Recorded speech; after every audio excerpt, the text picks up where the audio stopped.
An extraordinary conversation for me with you today, David, would have some assistance in how to impart some news to my sister that I know is going to make her unhappy. I don't want to make her feel any shittier, but it's something she needs to know about her daughter.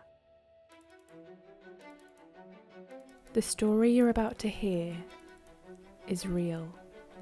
A real client working with David Holman to achieve extraordinary results. David has worked with high performers such as Olympic athletes and business owners, as well as those looking to develop meaningful relationships. Aside from names and certain characteristics which have been changed to protect clients' confidentiality, all other details are true. This special season is brought to you by the Self-Belief Chief podcast. In today's episode, we're talking to an aunt who needs to share something with her sister about her niece. The niece is going to be going on a reality TV show, but the niece and her sister, so the niece's mother, don't have a great relationship at the moment, and they're not really on speaking terms. So my client needs to share some information with her sister about this reality TV show that she thinks may cause her some anxiety. Let's get into the episode. She's gone and got herself a place on these reality TV shows. Mm-hmm. And it sounds like, from what I can understand, one of those Big Brother type things that she may get voted off, she may stay. If she stays, it'll be for 32 days. I'm feeling very, very nervous about telling my sister this information because she's hurting now and it's going to hurt her more. Okay. So just so I understand, so it's your sister's daughter. Mm-hmm. She's potentially going on this, well, she is going on this particular show. And you're also going to be taking care of some stuff while she's away. So just so I'm super clear, the specific reason why your sister will be upset is what? Is because refuses to speak to her. So my sister's very upset. And I'm quite concerned about what's going to happen on this show because I've kind of seen some of these reality TV things and we know what they're like. Yeah. And so it's going to be an extra burden for my sister. Mm-hmm. But I feel it has to come from me because her husband won't tell her. But I want to be there for her. Mm-hmm. So I feel like Piggy in the middle. Yeah, understood. Okay. So the first thing to consider in these sorts of things is you're saying, look, I really don't want to hurt her. In life, we can't really focus on not doing something. It's a bit like if I said to you, don't think of a polar bear. Mm-hmm. What are you thinking of a polar bear? So our brain can't work in the, I don't want to think of this or do this. So it all starts from what we do want to get out of this. Once we know that, then we'll be able to work out a strategy. Now, I'll say up front, we're not going to come up with something that's going to make everyone, it's rainbows and unicorns and sunshine and it's all perfect. But at least if we know what the bullseye is, we can draw a nice straight line that you can go, okay, it's not going to be easy, but that makes sense. So what would you like to get out of this situation? I'd like to get out of it that she knows that she can trust me and be there for her. So yeah, I'd like to get out of it that she knows she can trust me enough to impart information that I feel is important that she should know, and that I'll be there to support her through it. Perfect. Great. That's a really, really good answer. So the bullseye is, as I've written down, she knows she can trust me and that I'll can be there for her as well. Perfect. Okay. So now we know what the bullseye is. What we probably want to have a think about is that the issue here isn't the telling. The issue you're worrying about, a bit like that exercise you did with the pattern break, the issue is you're worrying about the consequences of telling her, right? So let's just have a discussion about a few of those and we can break down some of those elements. So for example, look, we're saying, when I think about talking to my sister about this particular situation, it makes me feel anxious. And the consequences I worry about are what? And let's just write down 2 or 3. I can probably guess what they are, but I would rather hear them from you. So what would be one consequence that you worry about? Here is the secret of being able to handle your emotions better. Human beings are fantastic at dealing with one thing at a time, but terrible at dealing with 4 or 5 things simultaneously, or multiple things simultaneously. The trigger here is that talking to my sister about this situation makes me feel anxious. It's a trigger and it looks like one thing, but despite appearances, that is not one thing. There are various consequences that we're worrying about. There are multiple consequences and worries here that are all contributing to this. So there's 2, 3, 4, 5 different things going on at the same time. And that's why she's struggling to know what to do. So what we're going to do is we're going to write down each of the individual consequences and worries, and then do what human beings are really good at. Treat them one at a time. When we break it down a bit, she'll be able to see the solutions more easily. They might not be perfect solutions, but she'll feel like she's done as much as she can possibly do in this situation. So underneath this trigger, what is she really worrying about?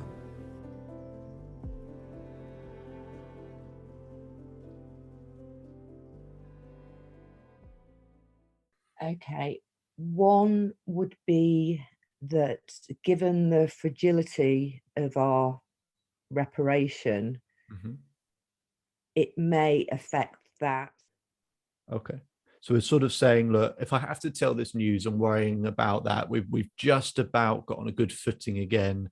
Am I going to make things worse in some way, shape, or form? Okay. What would be another consequence that you might be worrying about? That it may affect her mental health even further. And what would be the third? What would be a third consequence you worry about? So we've got, relationship is fragile already. I'm worrying about affecting her mental health. What would be the third one? That I know she's then going to be spending the next month on edge, wondering what the hell is happening to her daughter. Yeah. Good. Okay. So we've got 3 things here. So fragility of relationship, affect her mental health, and a month where she'll be a bit on edge. Okay. So let's do what human beings are good at. Let's look at each of those one at a time, because it's the collective where it's like, when you think of sort of all of those things together, it's like, oh my God, I can't even work out what to do. It's just, there's no answer. So let's look at each part individually. So first part we talked about is the fragility of the relationship. Okay. So as we sort of looked at in that exercise that you did in the coursework, come up with rational solutions. Okay. So it might not be a perfect answer, but a rational solution where we go, okay, that would probably make sense, or that would be more helpful if I did that. So if the consequence we're worrying about is, look, I worry about making the relationship worse, what could a rational solution to that part be? So I'm worrying about the fragility of the relationship. We've just got ourselves in a good place. What might the rational solution be? For me, to make it very clear that I will support her through it, because I have no control over how she's going to react towards me. So I think the rational solution would be, for me, however she reacts towards me, is to not take it personally. Absolutely. So yeah, that could absolutely be a rational solution. I'll help you develop that idea as well. So yes, there's an aspect here which is, can we provide unconditional support? Because the reaction that she may or may not have, and we'll try and work out how to be able to influence the situation so the reaction is not too great, but the reaction that you will have, you're absolutely right.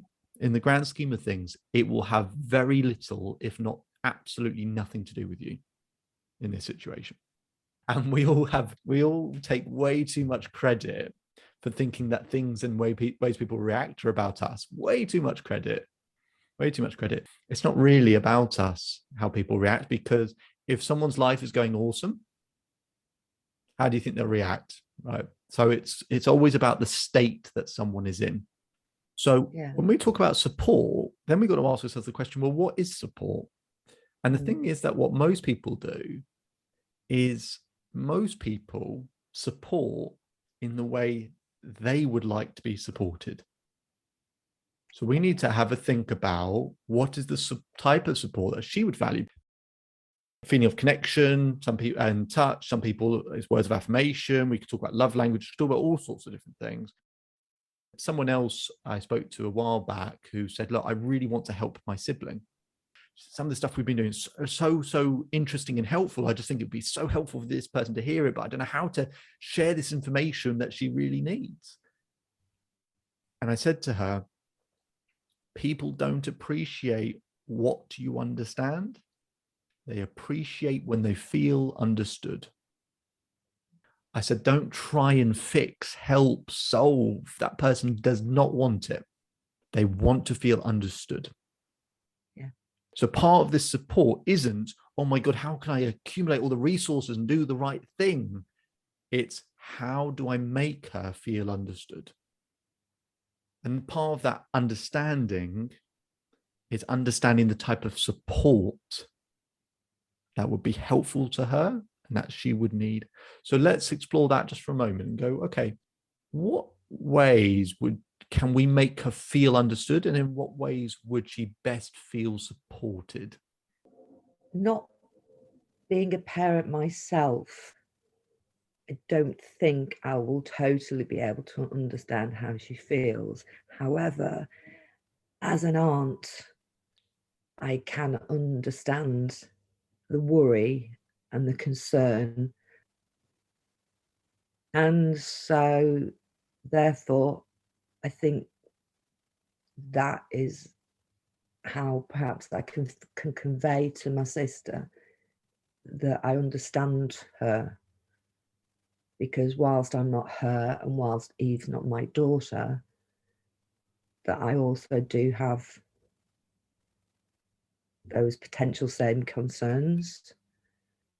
On the other hand, that me doing that might reinforce those concerns for her, which I don't want to do. Yeah, and I might also suggest that, you're right. If you're once removed and you're an aunt, then you don't have. Sometimes, for example, I have clients that are going through horrific things that I know nothing about. Part of the understanding is saying, I can't possibly understand. And that is part of what understanding is, because many people, and you'll have experienced this as well, where if you're going through heartbreak or you're going through something else or something else, and people talk to you as if they know what you feel right now, but they don't. And you're pissed off and you're like, you have no idea how I feel right now. And you're smiling, and that's good. And part of the reason why that's good is we can sort of do that with your sister as well. Rather than go in and say, look, I know exactly how you feel, we can be honest and say, I don't. I'm sure it's really tough. I've only found out recently myself. I thought about it, and you know what? I can't possibly understand everything that you might feel with regards to this, but I still want to. So what you're then doing is going, right, I'm being honest, and that person's going, right, okay, they're being honest about something that they can't do. So then there is a more open to then how we might do the next part, which is, okay, look, I actually don't know how you must feel at this particular point. I'm not going to pretend and say that I do, because I don't. And then the ears are open, the wall isn't up all of a sudden, the wall is down.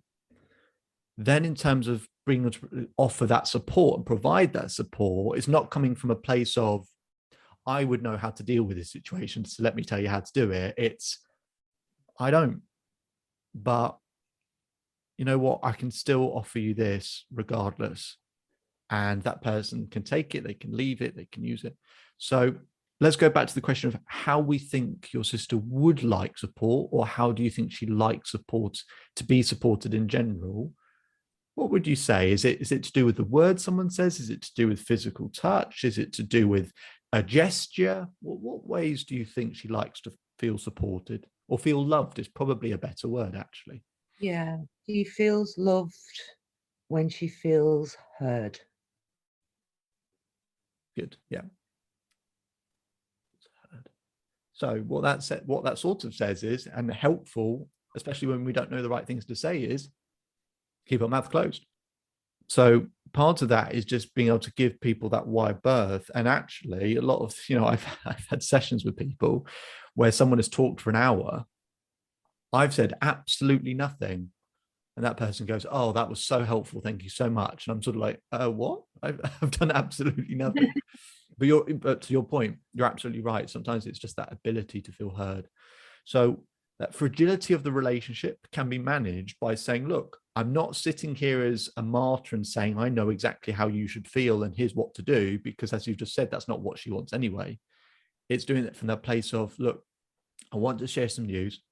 I'm not in your shoes. I don't know how you feel, truthfully, but look, I'm here to make sure that you get what you need. I'm happy to listen and just be someone that can be there and listen to you when you need to talk to someone about these things. It sounds like that meets a few things. You might still not get the perfect response, by the way, of course, but you have to accept that that person has the sort of the emotional reaction first, which is nothing to do with you. It's just how they feel, and it's a panic. Then that will calm down. And that if you haven't raised the temperature, because what happens is if we raise the temperature because they react in one way and then we get hostile and react back, the invitation that we've provided them in terms of support, when they actually a few days later go, actually, I think I need it, they go, crap, we've just blown the whole thing up. So maybe that invitation's not there anymore. Yeah, which is what happened when we fell out. Right. What happened. Exactly. The second part you mentioned, in terms of the effect on her mental health, this can be something that brings you two together. Not straight away, but it could be. Because she really gets to see who you are in the toughest moments, who you are in terms of a relationship to her. Maybe all the other rubbish and crap that goes on in life, yeah, we get annoyed, we're sisters, we fight, that happens, But when the chips are really down, and even if you say this and do this and whatever, blah, blah, blah, blah, blah, I am that sister. Yeah. And in that aspect, when you get deeper, closer relationships with your family or friends or whoever, that improves our mental health. So whilst it might be affected in one way, we could actually be boosting it in another way.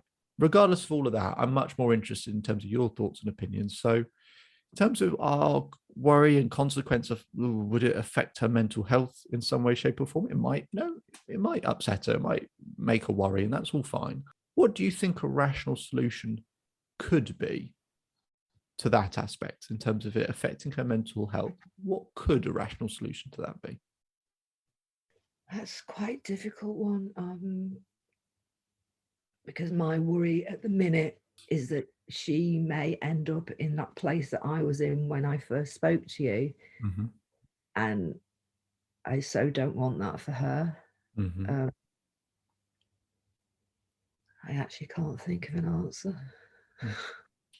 Take your time, no rush at all. What I will say is that in life we can't just hope that we never go through pain. A much better objective is that we go through life knowing how to handle pain. How do we help people feel loved? How do we help people feel supported in these times? I understand the reality show aspect of all of this because there's so much news about various things that happen with regards to those shows. But what's worth saying is it was also a very small percentage. The very much larger percentage, and I'm not a big fan of reality shows. I'm not at all. But the larger percentage is it's fine. It's okay. it's not the completely end of the world. It's just a very small percentage, but I understand why it still feels like a worry. So rather than going, oh my God, how do I avoid my sister having any struggle with her mental health? If I as a coach had the objective of how do I make sure all my clients never experience any pain, I would fail every day. Yeah. So let's not set that objective ourselves. Yeah. So it just goes back to that aspect of, okay, how do I make sure that, and we can reframe it in a different way. What do you think helps your sister with her mental health? I think it helps that, and because I know it's what helps me, and it didn't happen for me. So it's that constant communication, not, oh, are you all right, sweetie? Yeah. But a link to a meditation, or I sent her something yesterday, something that I was doing that's been helping me. And I don't say, try this is great, it works for me. I just send it. Yeah. Yeah. So I think that, I know that kind of thing helps. Yeah. Help her, because she really is not one for being mollycoddled. Yeah, fine. So if we know something that we go, okay, that helps, success leaves clues. Right. So it might be a case of going, look, okay, I'm just going to make sure, you might even do it as simple as, I already sort of do this. What maybe I'll do is each week or twice a week, whatever it might be, I'm going to have it scheduled in my diary as a reminder to go, right, send something out to my sister, make sure I get that done, just so not mollycoddling her or sort of telling her to do this or that, exactly the way that you described. If you think that's how she's receptive to it, where it's not, you need to do this, it's just this, and you might like it or find it interesting. One of the consequences is just a feeling of a month of being on edge. So again, what might the rational solution be for that one? I quite like to take her away from her environment, because that's not helping. That's where she had her family. I could take her away for a long weekend to a cottage somewhere, or somewhere in nature. Yeah. I know she's been out in nature, so that, because I know from my own experience, being out of the environment that's been torturing you can be helpful. Absolutely. A different perspective. Yeah, absolutely. And I'd like to do that too. I'd like to with her. Yeah. It's really just an excuse for you to have a long weekend, but no, absolutely. I think it's a great idea. So I absolutely, I think it's a great idea. So what we've got here, let's just go back through this again. So we've got, look, David, I'm a little bit worried about the fragility of the relationship. We say, look, okay, so here's the situation. I can't possibly understand how you might feel. I can't possibly understand how you might feel about it, but I'm here to listen. That's the first part. Then about her mental health, or whether there'll be effects, is, well, look, I actually know little things that can help her with that aspect of it. Doesn't solve everything, but makes it better. So look, I'm going to keep sending her some meditations. Maybe I'll schedule that in, so I just do it a bit more consistently. Make sure she has some fun experiences as well. And then if there's going to be a month on edge, why don't we break the month up, have a long weekend away? And by all means, these are, by the way, all really good answers. What would be even better is you don't set the expectation that she'll appreciate all of them. Yeah. As i.e. appreciating what is available, you do have, who is there. Life is so much better. So the one mistake people will make with this sort of thing is they go, oh, there's some good answers, or that would be helpful, or that would be more, that's a good direction. And then as if that person will be able to have the same reasonable conversation we're having. Yeah. But we're not the one who's it's happening to. So I think they're all good answers. And I think what you can do is, as long you can almost pat yourself on the back and reward yourself for the doing of them, not for the response that you get. Yeah. No. There's something I just wanted to pick up on there. Please, about that reward for doing it. I'm being very honest with myself. Mm-hmm. When I say, I'm going to be there for her throughout all of this. Mhm. Where the fuck was she when I needed her? I wanted to jump in here because I think it's really important what just happened, and it's actually very common. See, we can have the best intentions, we can want to help people and do things, and then when we start working out a solution that we think is actually helpful for someone, we can kind of go, well, why isn't anyone doing that for me?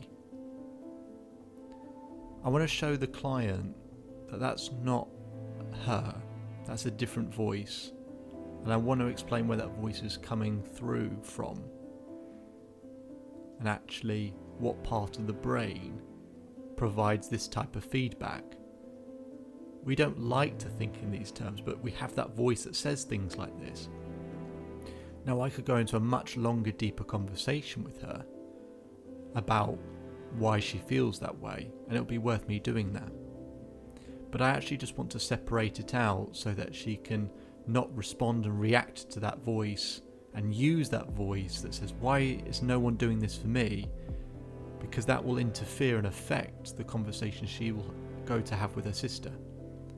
So it's really important I do something right now, immediately, to make sure that she's going to be able to have that productive conversation.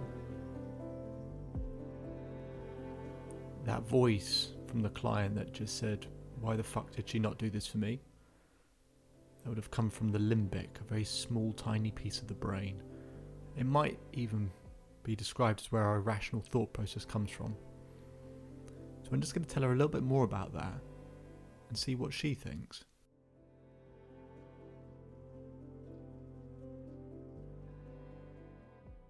That voice that just shouted off there in that moment, which is, hang on a minute, that is not you.